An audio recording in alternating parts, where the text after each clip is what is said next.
Una nueva denuncia por una supuesta estafa piramidal se sumó este lunes al ya polémico caso de AC Inversions que conocimos la semana pasada.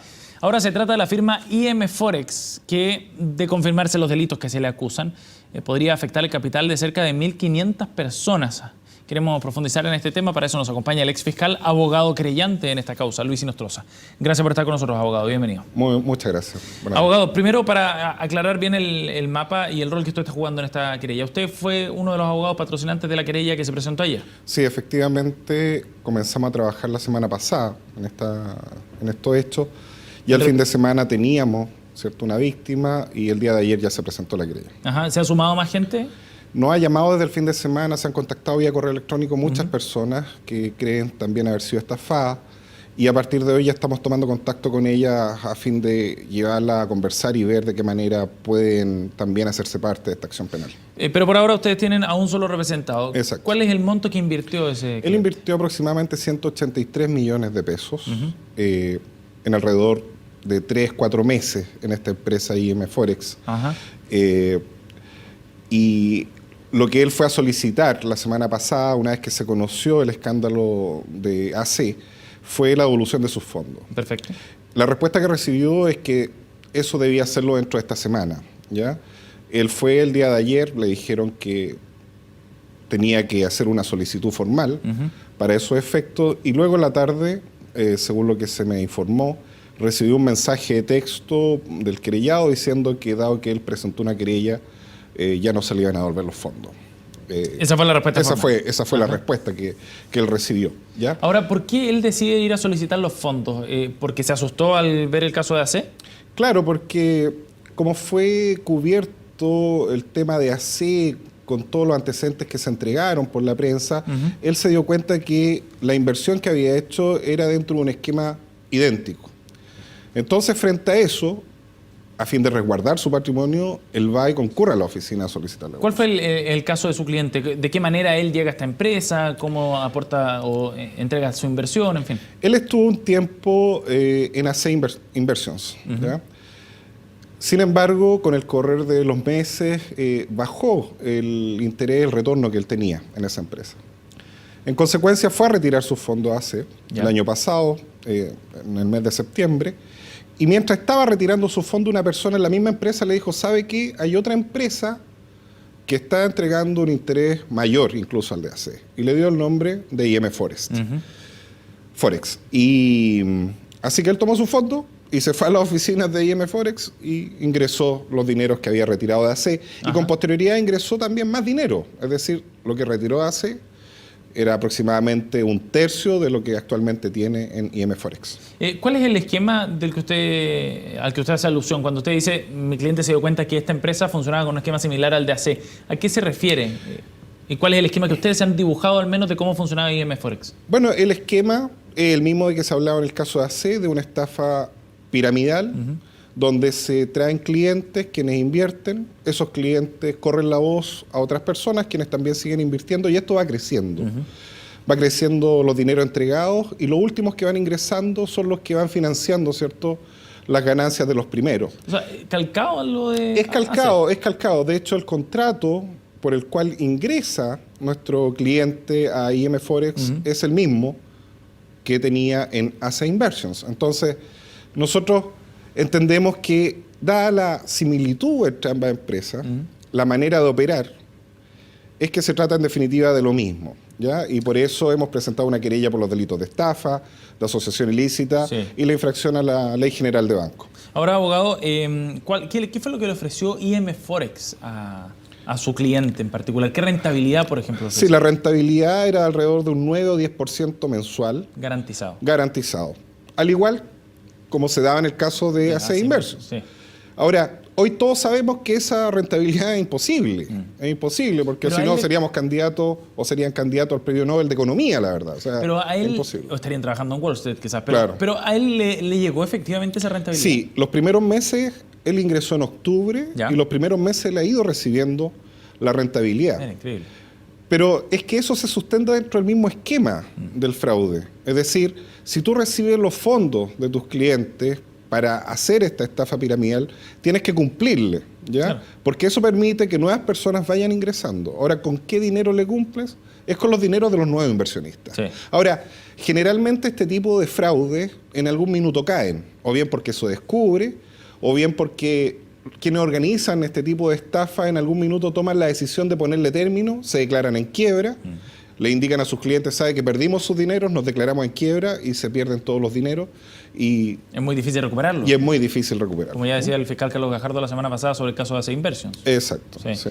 En el caso de IM Forex, ya se han ido sumando más personas, pero ustedes tienen antecedentes concretos de cerca de 1.500 clientes que podrían estar afectados. Decía ayer, estimaba al menos la abogada Salinas. Sí, bueno, hoy temprano en la mañana nos informaban de que se trataría aproximadamente de 4.000 clientes, ¿ya? Lo cierto es que nosotros tenemos hasta ahora muy pocos antecedentes respecto a eso. En principio, lo que debiera ocurrir acá es que en base a la investigación, a las indagaciones que realiza el fiscal, se establezca tanto el número de clientes como los dineros que están involucrados, ¿ya? Pero hoy no tenemos un antecedente de certeza que nos diga son tantos clientes. Se estimaban inicialmente 1.500, hoy tal vez iríamos en 4.000, pero eso en definitiva va a resultar de la investigación. Abogado, ayer acá en el estudio estuvo Rodrigo González, el abogado de IM Forex. Usted me contaba que tuvo la oportunidad de verlo. Sí, sí lo vi. ¿Qué le parecieron las explicaciones que entregaba respecto al funcionamiento de IM Forex? Ellos han asegurado que esta es una empresa real, que efectivamente podían alcanzar la rentabilidad comprometida, que ellos tenían como una suerte de receta, ¿no? Para poder alcanzarlo. Y en general la explicación es de que esto todo tiene una justificación y que está funcionando en regla. ¿A usted qué le pareció? Bueno, yo creo que dentro de nuestro proceso penal, los querellados, los imputados, tienen el derecho a defenderse, de presentar los antecedentes que acrediten que aquellos hechos que otro estima que es delito, no es delito. Entonces, dentro de esos derechos, están ejerciendo el abogado, ¿cierto?, defensor. Ahora, de acuerdo a los análisis de especialistas, de economistas, yo no soy especialista en el tema, pero en este caso nosotros estamos trabajando con Rafael Garay, ¿cierto?, un destacado economista nacional. De acuerdo a los análisis que se han hecho, es imposible.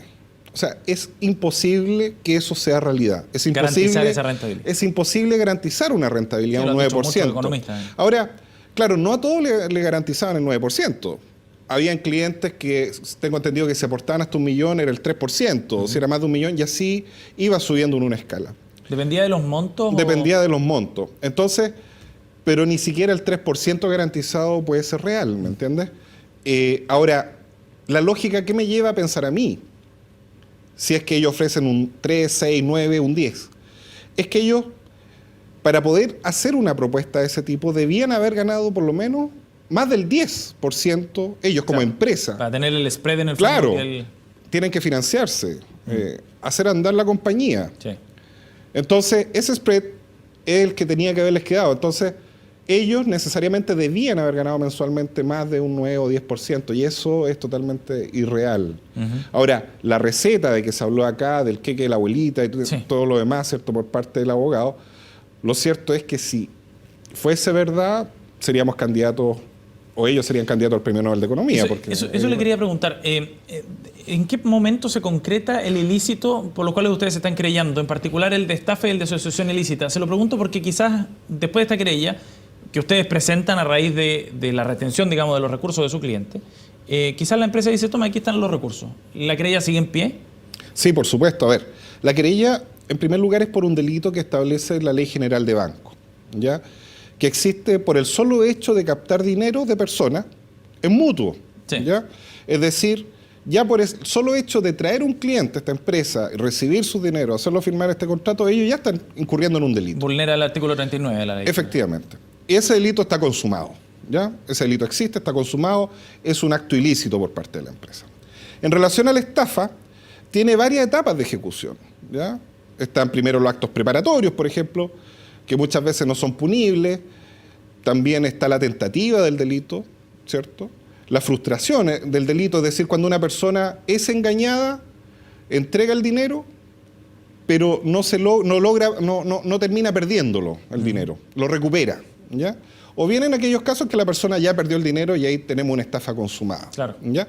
Entonces, si las personas, por ejemplo, el día de mañana recuperaran su dinero, completamente, nos encontraríamos dentro de un delito frustrado de estafa por parte, ¿cierto?, de esta empresa. Si lo perdieron, ya estaría consumido. Y en ese caso la estafa estaría determinada por cierta intención de... Claro, de engañar, de crear este esquema piramidal, recibiendo dineros de personas, ofreciendo que estos dineros van a ser invertidos en el mercado extranjero, ya sea en divisas, por eso le preguntaba, ¿qué pasa si el esquema efectivamente funciona? Yo sé que los economistas dicen que es imposible, pero ¿qué pasa si llegara a funcionar efectivamente, si esos recursos estuvieran y pudieran responder ante todos los que han invertido? Si nos ponemos, por ejemplo, en el caso de que aquí se recibieron dineros de terceros para hacer este tipo de operaciones, tenemos el delito de la Ley General de Bancos. Sí, eso está... va a existir sí o sí. Ahora, si efectivamente estos dineros se recibieron, ¿cierto?, se invirtieron, y estas personas actualmente tienen en sus cuentas bancarias los dineros de los clientes y recibían esta alta utilidad, no habría ningún tipo de engaño, porque sería real lo que están diciendo. Ahora, eso es lo que tiene que determinar la investigación criminal. Respecto a la vulneración del artículo 39 de la Ley de Bancos, ayer el abogado decía, sí, efectivamente ahí hay un error, pero un error en el título del contrato, decía que no debería llamarse mutuo, sino que de otra forma. ¿Es correcto eso?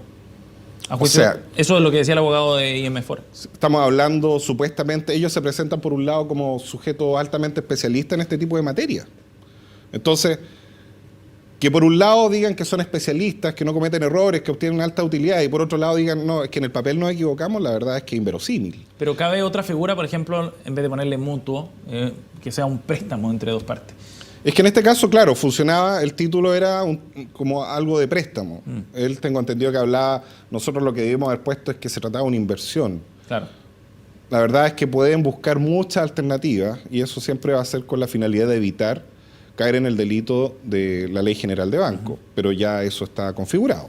Abogado, por último, ya conocimos el caso de AC Inversions, ahora surge este nombre de IM Forex y hay más. De hecho, ya la superintendencia le pidió a la PDI que hiciera una suerte de catastro de distintas empresas que podrían estar funcionando bajo estos esquemas. ¿Hay un vacío legal que permite el funcionamiento de este tipo de empresas de inversión? No hay un vacío legal, porque el captar dinero de clientes sin tener la calidad de banco es un delito en sí. Está prohibido por la ley. Okay. ¿Ya? No está configurado como el delito de estafa piramidal como tal. Claro. Es que la estafa piramidal no es necesario establecerla en la ley, porque existe la estafa y ya sea la forma que ésta tenga va a ser sancionada. ¿Ya? Tal vez lo que falta acá es preocuparse un poco más por parte de las instituciones de fiscalizar, ¿cierto?, con mayor fuerza este tipo de casos, porque muchas veces se da la situación de que estas empresas como estas que operan durante mucho tiempo y terminan causándole perjuicio a las personas, ¿cierto?, y estas instituciones han tenido conocimiento con antelación en el tiempo y no han puesto en oídos de la autoridad la situación para que se inicien las indagaciones. Yo creo que hay que crear conciencia de que estas instituciones están al servicio de los ciudadanos y que, dado ese servicio, deben cumplir con su función. Abogado de Nostroza, gracias por haber venido hoy. Muchas gracias por la invitación. Buen día.